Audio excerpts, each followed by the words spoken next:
قریش کا مشہور سالار عمیر بن وہب معرکہ بدر کے بعد رسول اللہ صلی اللہ تعالی علیہ وآلہ وسلم کو معاذ اللہ قتل کرنے کے ارادے سے مدینہ طیبہ آیا۔ اس وقت سیدنا عمر بن خطاب رضی اللہ تعالی عنہ چند لوگوں کے ساتھ بیٹھے بدر کے واقعات کی یاد تازہ کر رہے تھے۔ اللہ سبحانہ و تعالی نے اس دن اہل اسلام کو جو عزت عطا فرمائی اس کا تذکرہ ہو رہا تھا۔ اچانک سیدنا عمر رضی اللہ تعالی عنہ کی نگاہ شیطان قریش عمیر بن وہب پر پڑی۔ اس نے مسجد کے دروازے پر اپنی سواری بٹھائی اور اس کے ہاتھ میں برہنہ تلوار تھی۔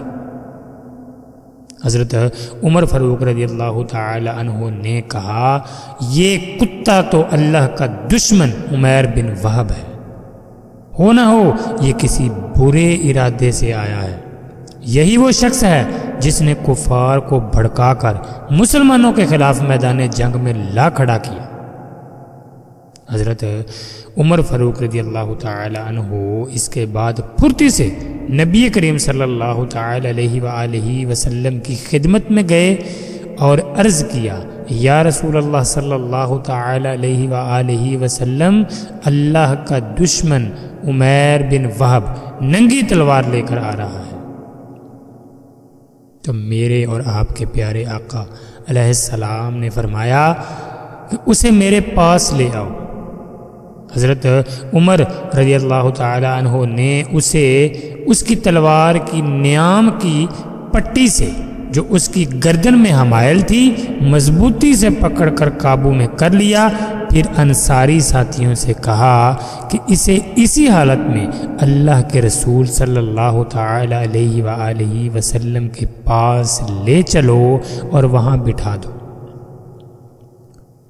اس خبیث کا خیال رکھنا کیونکہ اس کا کوئی اعتبار نہیں۔ وہ لوگ اسے اپنی گرفت میں لے کر نبی کریم صلی اللہ تعالی علیہ وآلہ وسلم کی خدمت میں حاضر ہوئے۔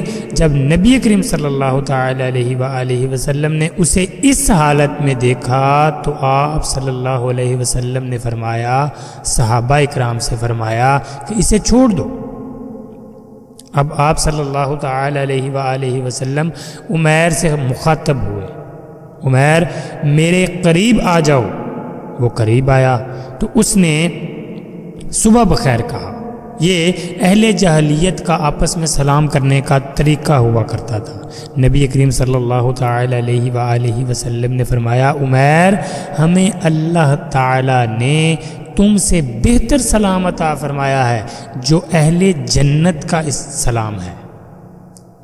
پھر آپ صلی اللہ تعالی علیہ وآلہ وسلم نے پوچھا، دریافت فرمایا، عمیر تم یہاں کس غرض سے آئے ہو؟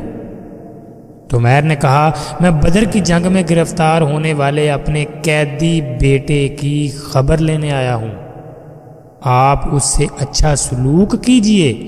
تو نبی کریم صلی اللہ تعالی علیہ وآلہ وسلم نے دریافت فرمایا، اگر تم اسی کام کے لیے آئے ہو تو پھر تمہارے پاس اس تلوار کا کیا کام؟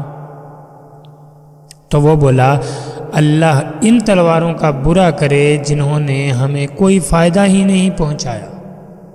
پھر نبی کریم صلی اللہ تعالی علیہ وآلہ وسلم نے فرمایا، عمیر سچ سچ بتاؤ تم یہاں کس مقصد سے آئے ہو؟ تو اس نے پھر با اصرار کہا، میں تو اسی کام کے لیے آیا ہوں۔ اس کے بعد میرے اور آپ کے پیارے آقا علیہ الصلاۃ والسلام نے فرمایا، عمیر تم غلط کہہ رہے ہو، کیا یہ سچ نہیں کہ تم اور صفوان بن امیہ حتیم میں بیٹھے تھے؟ تم نے بدر کے مقتول قریشی سرداروں کو ذلت کے ساتھ کنویں میں پھینکے جانے کا تذکرہ کیا تھا۔ پھر تم نے کہا، اگر مجھے اپنے قرضے اور اہل و عیال کا ڈر نہ ہو تو میں مدینے جا کر محمد صلی اللہ تعالی علیہ وسلم کو قتل کر سکتا ہوں۔ معاذ اللہ۔ صفوان بن امیہ نے مجھے قتل کرنے کی شرط پر تمہارا قرضہ ادا کرنے اور تمہارے بچوں کی پرورش کا ذمہ لے لیا ہے۔ عمیر یاد رکھو اللہ میرے اور تمہارے درمیان حائل ہے۔ یہ سن کر عمیر حیران پریشان اور ششدر رہ گیا۔ وہ فوراً بول اٹھا، میں گواہی دیتا ہوں کہ آپ اللہ کے رسول ہیں، اللہ کے رسول۔ ہم آپ کے اس دعوے کو جھٹلاتے تھے کہ آپ کے پاس آسمان سے خبریں آتی ہیں۔ میرے اور صفوان کے درمیان ہونے والے معاملہ کی ہم دونوں کے سوا کسی کو کانوں کان خبر نہیں تھی۔ اللہ کی قسم مجھے یقین ہو گیا ہے کہ آپ صلی اللہ تعالی علیہ وآلہ وسلم کے پاس یہ خبر آسمان ہی سے آئی ہے۔ اللہ اکبر۔ یقیناً تعریف کے لائق ہے وہ ذات جس نے مجھے ہدایت عطا فرمائی، سیدھی راہ پر چلا دیا اور اس کے اسباب بھی فراہم فرما دیے۔ عمیر نے اس کے بعد حق کی شہادت دی۔ نبی کریم صلی اللہ تعالی علیہ وآلہ وسلم نے ارشاد فرمایا، اپنے بھائی کو دین کی تعلیم دو، اسے قرآن سکھاؤ اور اس کا قیدی بھی چھوڑ دو۔ اللہ اکبر۔ صحابہ رضی اللہ عنہم نے اسی طرح کیا۔